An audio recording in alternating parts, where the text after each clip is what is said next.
महाराष्ट्रातील गेल्या अनेक वर्षांपासून प्रलंबित असलेल्या नगरपालिका निवडणुकीसाठी आज मतदान होणार आहे। राज्यातील 264 नगर परिषदा आणि नगरपंचायतींच्या सार्वत्रिक निवडणुकांसाठी आज मतदान पार पडेल आणि त्यासाठी संपूर्ण मतदान यंत्रणा सज्ज झाली आहे।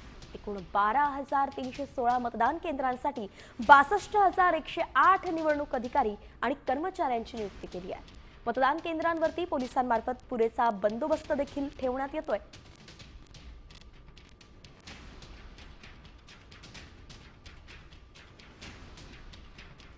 अगदी काही वेळामध्ये काही तासांमध्ये मतदानाला सुरुवात होणार आहे। स्थानिक स्वराज्य संस्थांच्या निवडणुकांचा अगदी बिगुल वाजलाय।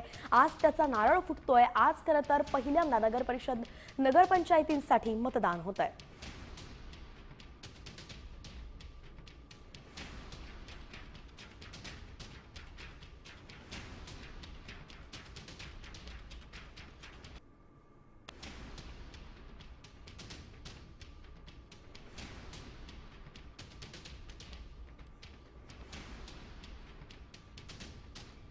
रणजित माजगावकर आपले प्रतिनिधी आपल्या सोबत खरं तर जोडले गेलेत। रणजित, आजचा दिवस अत्यंत महत्त्वाचा आहे। पहिल्या टप्प्यातलं मतदान पार पडतंय, जय्यत तयारी सुरू आहे। तुम्ही कुठे आहात आणि तिथला कशी सध्याची परिस्थिती आहे?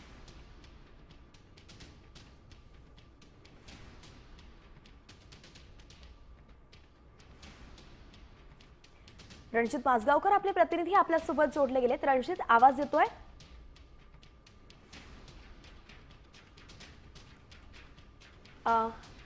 रणजित, आपल्यापर्यंत माझा आवाज पोहोचतोय? काही तांत्रिक कारणास्तव आपल्या प्रतिनिधींपर्यंत आपला आवाज पोहोचू शकत नाहीये। मात्र मोठी बातमी आपण पाहतोय, पहिल्या टप्प्यातलं आजचं मतदान आहे आणि त्या संदर्भात आज मतदान करण्यासाठी काही तासांतच नागरिक घराबाहेर पडतील। त्यानुसार मोठी तयारी सध्या केली जाते। त्यानुसार सगळीकडे मोठा बंदोबस्त पाहायला मिळतोय आणि एकंदरीतच राज्यातील 264 नगर परिषदा आहेत, नगरपंचायती आहेत, त्यांच्या सार्वत्रिक निवडणुका आज होत आहेत। पुन्हा एकदा जाऊयात, आपले प्रतिनिधी रणजित माजगावकर आपल्या सोबत जोडले गेलेत। रणजित, सध्या तुम्ही कुठे आहात? तिथली कशी परिस्थिती आहे? कशा पद्धतीने तिथे तयारी सुरू आहे?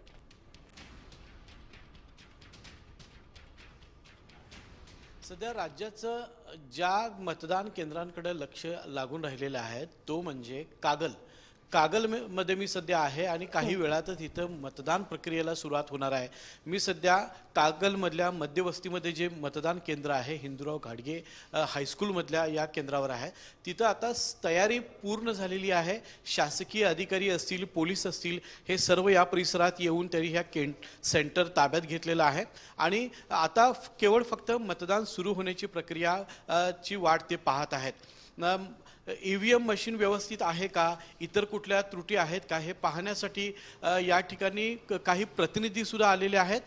ते ही संपूर्ण प्रक्रिया चेक करतात। हे उमेदवाराचे प्रतिनिधी आहेत आणि ते दिवसभर या पूलवर असणार आहेत। त्यामुळं अगदी सेंटर उघडण्यापासून ते आता मतदान सुरू होईपर्यंत सगळी प्रक्रिया या ठिकाणी पूर्ण झालेली आहे आणि कागल पोलीस जे आहेत हे यावर विशेष लक्ष ठेवून आहेत।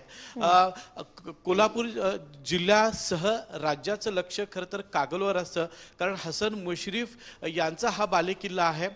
तसंच त्यांनी एकनाथ शिंदे शिवसेना यांना स्वतंत्र ठेवून या ठिकाणी हे दोघे स्वतंत्र लढलेले आहेत। त्यामुळं याकडं संपूर्ण राज्याचं लक्ष लागून राहिलेलं आहे। काही प्रतिनिधी ईव्हीएम मशीन व्यवस्थित आहे का चेक करतायत आणि साधारण 6:15 दरम्यान ही सगळी प्रोसेस कंप्लीट होणार आहे आणि त्यानंतर 7:30 वाजता मतदान प्रक्रियेला सुरुवात होणार आहे।